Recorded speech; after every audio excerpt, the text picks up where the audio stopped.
शस्त्र विद्या और शास्त्र विद्या, शस्त्र और शास्त्र दोनों विद्या पढ़ाई। शास्त्र विद्या में भी निपुण किया और शास्त्रों में भी निपुण किया। एक दिन जब यज्ञ कर रहे थे तो आ गई वहाँ अपने परिकल के साथ, राक्षसों के साथ में ताड़का आ गई। और ताड़का जब कोलाहल करने लग गई, हल्ला करने लग गई, तो विश्वामित्र जी ने कहा कि देखो राम, आ गई वो राक्षसी। भगवान ने कहा गुरुदेव ये तो स्त्री है और स्त्री पर मैं अगर हथियार उठाऊंगा तो मैं अपयश नहीं पाऊंगा। बोले देखो ये स्त्री है ही नहीं, स्त्री में करुणा होती है, वात्सल्य होता है, मातृत्व होता है, प्रेम की वो देवी होती है, पर ये तो राक्षसी है, इसमें कोई प्रेम नहीं है।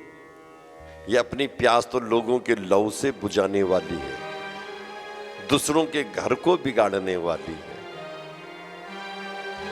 इसलिए राम मेरा आदेश है, इससे तुम युद्ध करो। तो भगवान राम ने धनुष बाण उठाया और ताड़का से युद्ध किया। एक बाण से ही ताड़का को यमपुरी पहुंचा दिया।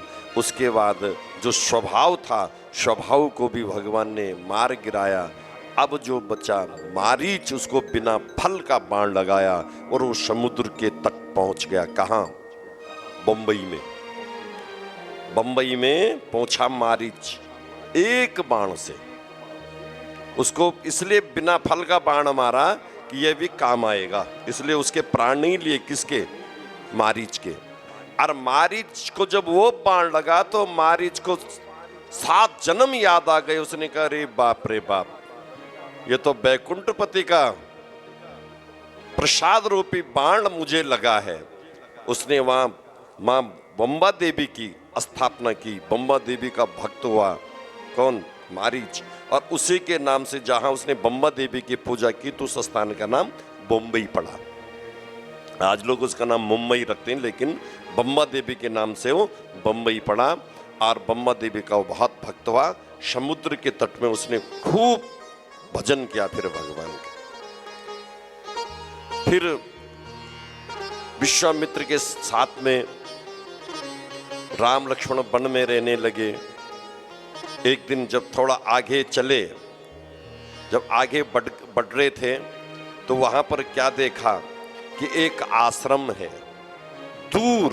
वो आश्रम एकदम खंडर पड़ा हुआ है। उस आश्रम में कुछ भी नहीं दिख रहा है। लगता है कि कभी आश्रम रहा होगा, पर्णकुटी टूटी फूटी पड़ी हुई है। भगवान ने गुरुदेव को कहा गुरुदेव यहां एक आश्रम दिख रहा है। बोले रामचंद्र भगवान की जय। थोड़ा एक बार हाथ खड़े करके हर हर महादेव।